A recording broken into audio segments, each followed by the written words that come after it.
Bengakaze nje manje ngivakashele kodwa imessage yakho na bengayikhohlwa ukuthi umzalwana owakhuluma ngokuthi umsebenzi kaNkulunkulu owasilungisela ngaphambili imisebenzi emihluba sihambe kuyo athi mayiseyikhuluma le ndaba athi njengojantlo stimela athi istimela ngeke usithole sihamba kwenye indawo ngoba salungisela ujantshi sona ke njalo uyosithola kujantshi mawuke wasithola kwenye indawo okwazi ukubonakala ingozi ngoba sona sidalela ukuhamba la ayibonga inkosi uJesu ngoba salungiselwa ngaphambili imisebenzi emihle ukuthi sihambe kuyo ngeke sitholakale sikwenye indawo amen ngoba silungiselwe la amen nanku ujantshi ayibonga inkosi sokubazana noma ngabe uyeza ukuthi engathi sengahamba ngcuke noma umlenze omunye ube kwenye indawo omunye ube kwenye indawo kodwa nanku amen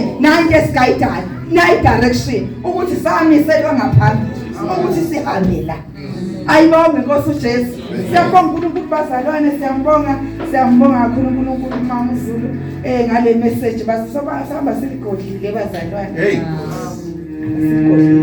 singaphumi kulayini uyasondla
bazalwane kulolu suku lanamhlanje ayikho enye into egcwele ukukholwa ayibonga inkosi into ayibeka uyibekile uNkulunkulu enhlizweni yami nayitshalile utshala ukholo.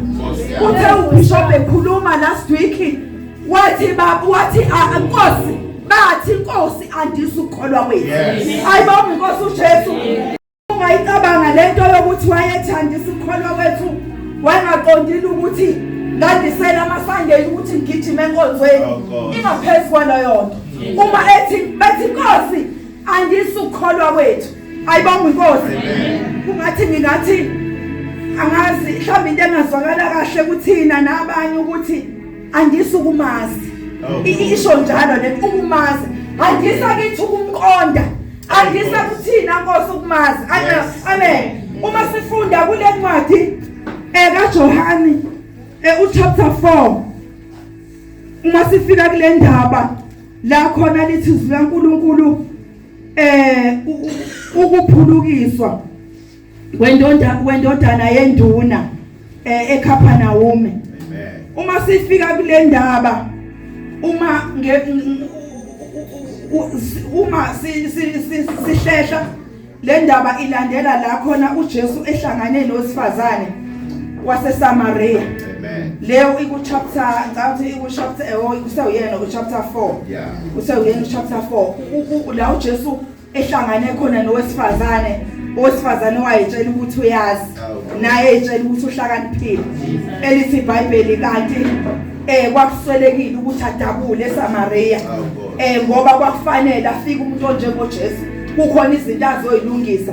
Mayifika lapho bazalwane angikho kulo ndaba kodwa ngiyayithola la ukuthi uJesu mayifika ekhuluma nowesifazane likhona la lithi owesifazane wakho. Amen. Ngoba uJesu uthi mina nginamanzi engaphuzisa wona ungaphinde wome. Amtshele zonke indaba athi mayethi landi indoda yakho athi wesifazane anginandoda amtshele uJesu zonke indaba. Lithi iBhayibheli wesifazane wabe esesuka ngaloso sikhathi eshiya imbiza yakhe eyabo kulabo abanye ebatshela ukuthi ngithole umtsheleko. Ayibonga Nkosi. Wozani nibone ukuthi kungebe uye yini abene umsindisi.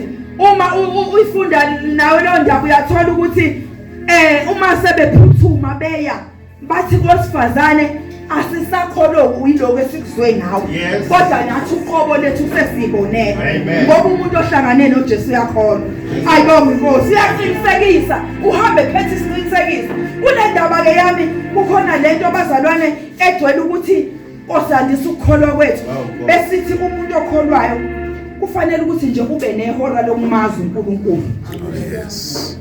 Ihora lakho noNkulunkulu lokumazi ukuthi uhlanganephi naye wenzeni kuwena. Nango sifazane ehlangana naye emthonjeni wathola ukumazi kangcono. Namba bezwa ngosifazane begijima bethola ukumazi kangcono. Nansi indoda ihlangana noJesu.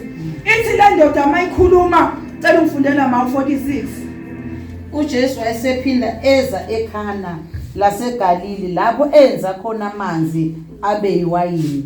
Kwakukhona indoda ethile yenkosi endodana yayo yayigula eKapanawume. Haleluya. Amen. Uma simfunda abazalwane u46 uthi lithi izwi laNkulunkulu uJesu waphindela endaweni ake akuyo la khona enza isimangaliso la ayesemshadweni waseKhana. Siyayazi lo ndaba ukuthi uJesu wafika kushado ekhona esimenywa nakulabo abamenyiwe. Uma usaqhubeka umshado liyaphela iwayini uyeza kuyena uMaria uthi Nkosi abasenali iwayini selibaphelele. Kubona bonke nje abantu ayingabaqonda noma wayengafaka umbuzo nje uMaria ukuthi nathi seliphela elokuqala benithatheli kodwa uqonda ukuthi la endlini kunomuntu owenza izinto nokungekho lutho lingenzeke. Angivele ngiqonde kunomuntu owenza konke ngoba unokholwa enhlizweni yakhe useyakholelwa kuye. Amen. Lithi lo uNkulunkulu waqonda kuyena wathi abasenali iwayini. Uthi ukumqhelisa kancane. Kukhona into bengiyithanda engingacabanga kulezi insuku ezidlule ngibheka lento kaJesu esusu Maria kuyena ethi isikhathi sami sikakafiki. Bese ngibheka kukhona indaba engiyangicabange uma ufika udadewabo kaLazaro ethi uLazaro uyagula ukuthi ube bangathi uyamkhelisa ngoba uvele wangathi akamnaki wonyaka waphinde emuva wahamba ngoba uJesu wesikhathi sakhe kodwa fanele ubambe lokho ukuthi noma yini khona azoyenza ngoba yena umuntu wesikhathi ayibonga Nkosi uma engathi akamnaki ephinde emuva lo ngiyacabanga ukuthi nento ayiseyixoxa emndenini uma isefika wathi mhlambe wathi wangasinaka yeke ukumkhathalela kwethu ngoba uma ichaza le family kuthi bawaze bamkhumbuza bathengani uLazaro loya waloya mndeni owakwenzela u1 no 2 kodwa uJesu akenza ngesikhathi somuntu. Amen. Sithola ke nabazalwane uma lithosa izwi laNkulunkulu lithi uJesu lona wayivakashela le ndawo ewenza isimangaliso sewayini uma bephelelwe yiwayini elithi izwi leNkosi uMaria waya kuye wasethi ngiyamthanda uMaria uma noma esethola impendulo engathi iyamkhelisa kodwa uthi mayifika kubona ubanika isixwayiso esihle sokuthi nayikuphi akushoyo nikwenze okuyazi into izobasebenza noma ngafika ngasikhatsini hayi indaba baba noma ngafika ngasikhatsini noma angafika nini kodwa mawubambile ukuthi umuntu wehora lakhe othi mayesefikile asebenzise ihora lakhe kube ngathakaze kwenzeni kwelutho ashintshe izinto zeminyaka kodwa bese dala into ezinje uthi mayefika bebazalwane elithi izwe Nkosi ke loyo Jesu owenza isimangaliso uphinde ufika kule ndawo ufika kunenduna indodana yenduna egulayo uyabuye ke uJesu uyombikela lezi ndaba lithe mina yabo uma yethi bishop asithi Nkosi nathi sisho njengalaba bathi andisukholwa kwethu bazalwane uyazi ukuthi lento angaze ngayisho kanjani ngendlela egcwele ngayo enhlizweni yami ukuthi akuyona umuntu omdala akuyona umuntu omdala awenkawe mvelo awenhlaka Nkosi uNkulunkulu ufuna ihora lakho naye. Amen. Ngoba uNkulunkulu ufuna konke afuna ukuyenza ufuna weSunday school uNkulunkulu unehora lakhe lomuntu ngoba khona izinto azenze ehoreni khona le ndaba la ngithanda khona egcineni uma lezilizwe uNkulunkulu lithi ke bazalwane wayeseyasho ukuthi indodana yami iyagula ilithi izwa uNkulunkulu ke ya kwakukhona lapho okay indodana ethile yenkosi yasithi indodana yayo yayigula eKhaphanawume yathi ukuba izwe ukuthi inkosi ifikile. Amen. Ngoba iyayazela lenkosi iyayazi ukuthi lenkosi inkosi yezimanga lenkosi inkosi eyenza konke yathi ukuba izwe ukuthi iyagula ukuthi inkosi ifikile. Ngicela ungifundele amabani 47 yathi ukuba izwe ukuthi uJesu ufikile eGalile evela eJudiya yaya kuye yamncenga ukuba ehle aphulukise indodana yayo ngokuba yayisiza kufa.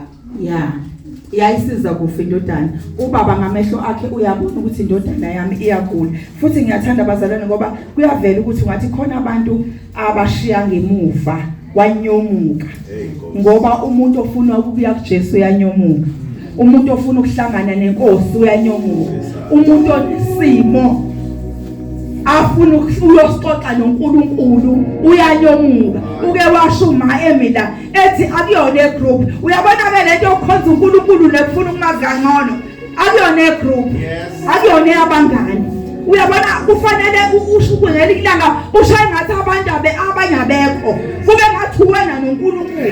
Amen. Noma ukhona la endlini ushaye ngathi abanye abantu abekho uwena noNkulunkulu ngoba uyazi ukuthi lithi izwe Nkosi umesebuyela kukhona labantu abafika okuchaza ukuthi wanyomuka wayenkosini wafika wayosho ukuthi indodana yami iyagula futhi yona igulela ukufa.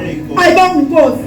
Uverse 47 uthi induna yenkosi yathi kuye Nkosi yehla engakafi umntanami yathi inkosi yehla engakafi umntanami wathi uJesu kuye hamba indodana yakho indodana yakho iphilile ayibonga inkosi uJesu bese lithi izwi laNkulunkulu yabe isikholo yizwi alishilo uJesu amen yangabe isasho nokuthi waye ungamlandeli ayibonga inkosi yangamncengisisa ukuthi ngicela uhambe nami kodwa lithi izwi lenkosi ngesikhathi esho ethi hamba indodana yakhe iphilile lithi izwi laNkulunkulu wabe sekhona amen wabuyela emuva ngicela mawumfundele uverse 52 wayesezibuza ukuthi aqale ngaso ukuthi ukuba ngcono khona zathi kuye umkhuhlane umiyekile izolo ngehora lesikhombisa okay ngicela siphindele ku53 53 I'm sorry 51 kwathi esehla izinceku zakhe zamhlangabeza zathi umntanakhe uphilile wayesebuza isikhathi aqale ngaso ukuba ngcono khona zathi kuye umkhuhlane umiyekile izolo ngehora lesikhombisa esebuya bazalwane ephethe ukukholwa esehla egcwele ukukholwa enhlizweni yakhe eshiye isimo sisibi igulela ukufa eyibona ukuthi kungenzeka noma yini in fact I'm sure abanye vele basebedelile ngayo kodwa uma uJesu ethi hamba indodana yakhe isiphilile ubuyela emuva ugcwele ukukholwa bamhlangabeza uhlangana nabo uyabuza ayibonga inkosi bathi indodana yakho isiphilile ayibonga inkosi usebuza isikhathi okuqala ukwenzeka ngaso isiphi isikhathi aqala ukululama ngaso bekugcwele lonke enhlizweni nami indaba yehora indaba yesikhathi bazalwane hayi indaba yesikhathi kukhona isikhathi esidlule angazi amasonto I think last week la inkosi khona yake yakhuluma ngesikhathi ekufanele ngisithole nayo ayibonga inkosi abanye mhlambe bebengazi ngoba yabo ezinye izinto ngeke sizisho zonke bengasasebenzi bazalwane kodwa bekukhona ukuthi ngiyabamba nje ayibonga inkosi kodwa kwakhona isikhathi uNkulunkulu asicelayo ngifuna ukuthi kwesinye isikhathi akubona ukuthi umfundisi noma nobishop bangikhona izinto abangeke basibeke khona basibeke izandla besibekela lezo zinto kodwa lezo zinto ziyobiza ukuthi siyakwazi ukulalela uNkulunkulu khona izinto ngeke ubekele izandla uthandazelwe ngazo kodwa ifuna ihora lapho noJesu efuna ukukholwa kwakho ukukholwe inkosi so ke bazalwane uNkulunkulu mayikhuluma ngalezi isikhathi asifuna nami ngibuka insuku azishoyo bese ngibuka ukuthi kusondele ibirthday yesalikwazi so ke khona izinto ongafuna ukuyiphendula kubantu njengokuba uyazalwa mhla June 16 so ke masihlangene senza ibrayi angifuni kube khona into abayibonayo bese ngiyacela enkosini ukuthi ngicela ukuthi sidlule lesi sikhathi bese ngizoyenza lento uNkulunkulu ayishoyo bazalwane iyadlula i-date esalikwazi ngaqala ngangena futhi kwangeke ukuthi uNkulunkulu utheni kodwa kukhona ukuthi nginalo mkhuleko okhuluma ngabo babishop ukuthi osandisa ukukholwa kwami Nkosi ngiyayifihla kuwe kukhona nokuvukayo kodwa kwakukhona ukuthi ngiyifihle enkosini ayibonga inkosi mina nje uqobo lwami ngifuna uNkulunkulu akukhona ukuthi ngikhuluma ngomsebenzi kodwa ngilonga ukuthi inkosi ngifihle baba ngifihle kuwe ngimboze ngicabanga ukuthi bazalane kwakuday 6 ngilele yangena ikhona mangithi ngiyayisiva le call ikhona ethi ngithola umsebenzi nginalento ethi ubaba wengane uthi mayihlangana nalabo ayihlangana nabo ubabuza ihora aqale ngalo ukululama bayamtshela useqonda ukuthi ilesi sikhathi ekade kuhlangane ngaso noJesu la khona uvela ukuphila kule ngane. Ayibonge Nkosi, ngoba uma uhlangane naye ngeke ubuyifana naqala. Ayibonge Nkosi. So-ke ngithe enhlizweni yami uma ngisafunda lelizwi ngathi ngisesemthandazweni, uma sekufika ikholi ngithi ngike ngawufuna ngibani umsebenzi, kwase kuvuka indaba ukuthi ilesa sikhathi engihlangane naso noJesu. Amen. La khona kuvele khona lezi. Ayibonge Nkosi. So-ke lithi izwi loNkulunkulu lendoda bazalwane yayisiqonda ngoba yahamba igcwele ukholwa, yayisiqonda ukuthi ileli yahora engihlangane nalo noJesu wasethi kumina kuzoba kanjena. Ilona lele phisa umntanami. Inhliziyo yami bazalwane ithi umuntu nomuntu sibizelwe bazalwane kumkholweni uNkulunkulu, sibizelwe ekwakheni isikhathi naye, ngoba le ndoda siyazi ukuthi yahlangana naye uJesu, yasikhuluma ibika indaba yayo. uJesu waselungisa isimo sayo. Ngicela sifunde uverse 54 mabese siyavala. Leso isibonakaliso sesibili uJesu asenza efikile eGalile evela eJudiya. Haleluya. Leso isibonakaliso asenza uJesu. Ayikho into uJesu angeke azayenza. Ayibonge Nkosi. Kodwa uma inhliziyo yakhe ikholwa, ayikho uJesu into angeke angayenze bazalwane. Ayikho into emhlulayo, asikho isimo esimhlulayo. Ayibonge Nkosi. Kodwa uJesu into ayivakashela kakhulu inhliziyo yethu. Ayibonge Nkosi, ngoba uyazi ukuthi le ndoda yahamba igcwele ukholwa ukuthi ngoba useshilo yena sekwenzekile egameni likaJesu, ngoba yaqonda ukuthi ngike ngambone kwenza. Uma sihamba nathi bazalwane sihamba singabali izinto kusemnyango, singabhali ibhuku. Uma sibali izinto ezenziwa uNkulunkulu sibhekile sizibona liphele. Ayibonge Nkosi ukuthi singathenga amapeni kuphela uinki masibhala sibona uNkulunkulu izinto azenzile. Ayibonge ngoba sinomlando ngaye, ngoba le ndoda yayike yambona enze isimangaliso. Lithi uNkulunkulu lesa asesenza bazalwane siyaqinisekisa ukuthi impela lo uNkulunkulu ongekho lutho olingenzeke kuye. Sihamba nalo uNkulunkulu kwabazalwane obayena owasemandulo. Uma ewasemandulo owana namhlanje, ayikho into emhlulayo, ayikho into angeke ayenze.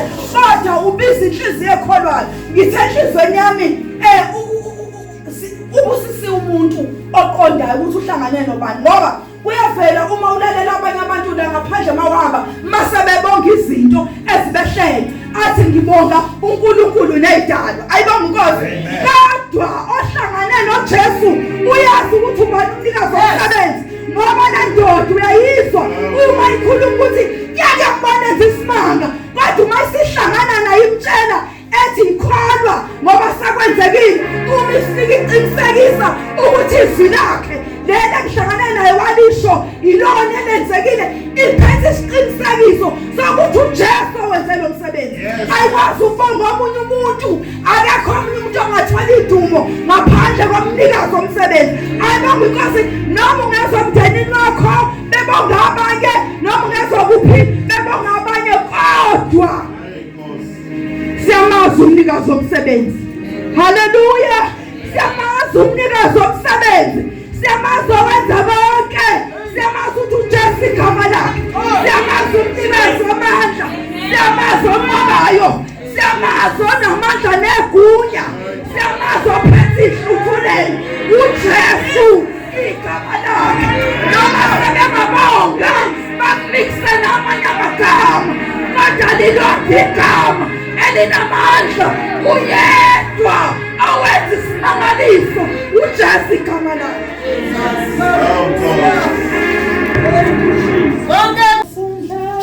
Uyasondla